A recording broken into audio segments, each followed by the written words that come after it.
In the conference room, the director of operations, a new hire who'd been parachuted in 3 months ago, pointed a laser at the PowerPoint slide and addressed the entire room. "The art department is a parasite on this company," he declared, his voice dripping with disdain. "A single character model takes you 2 weeks. An outsourced team can deliver it in 3 days." I lifted my head and met his gaze. "And you're sure the quality from an outsourced team would pass muster with our investors?" "Quality?" He let out a cold, sharp laugh. "Does our lead artist, Mr. Hayes, believe he's crafting priceless masterpieces that no one else can touch?" A few sycophantic chuckles echoed around the table. Our boss, Mr. Roberts, slammed his hand on the table. "The art department's budget is cut by half this month." I snapped my laptop shut, stood up, and walked out. At the door, I paused and glanced back at him. What he didn't know was that I held the source files to every single one of this company's blockbuster games. Leaning against the window in the hallway, I opened my phone. A message from the Apex Interactive HR rep sent 3 days ago was still sitting there unread. "Liam, have you given our offer any more thought? We're ready for you whenever you are." I didn't reply, I just pocketed the phone. The elevator dinged open and Leela stepped out. She froze for a second when she saw me. I'd mentored her personally, brought her up from a fresh-faced graduate 3 years ago who could barely handle Photoshop. I didn't blame her for staying silent in the meeting just now. You have to protect your own job. But I'd seen her cozying up to Steven's clique for weeks. "Liam," she started. "What is it?"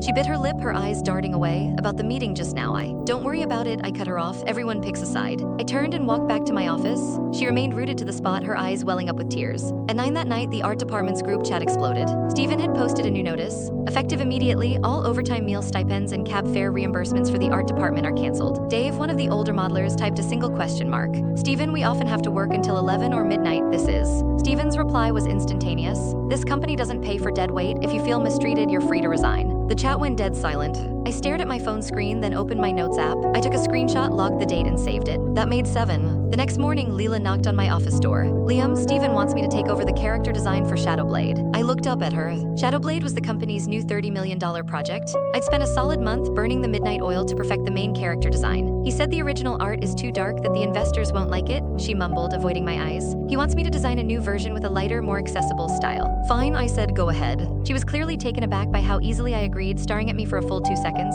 "So, the source files. They're on the company server, find them yourself." I looked back down at my monitor. She lingered for another moment before turning and leaving. What she didn't know was that the files on the server were all flattened exports. The real source files, with every layer, every group, every smart object intact, were on my portable hard drive. Without them, you couldn't even adjust the color palette, let alone make any meaningful changes. At noon, I headed downstairs to grab lunch from the convenience store. Just as I reached the main entrance, I saw Steven and Mark from marketing sharing a smoke. "That Liam Hayes has such a stick up his ass," Mark was saying, flicking ash onto the pavement. "Thinks he's untouchable just because he's been here forever." Steven took a long drag from his cigarette. "Don't worry, I'll wear him down. I'll have him crawling out of here on his own within 3 months." Mark laughed. "About time someone put those dinosaurs in their place." I stood just inside the glass doors, unseen, unheard. I turned around. Click the link on the homepage to watch the full follow-up for free.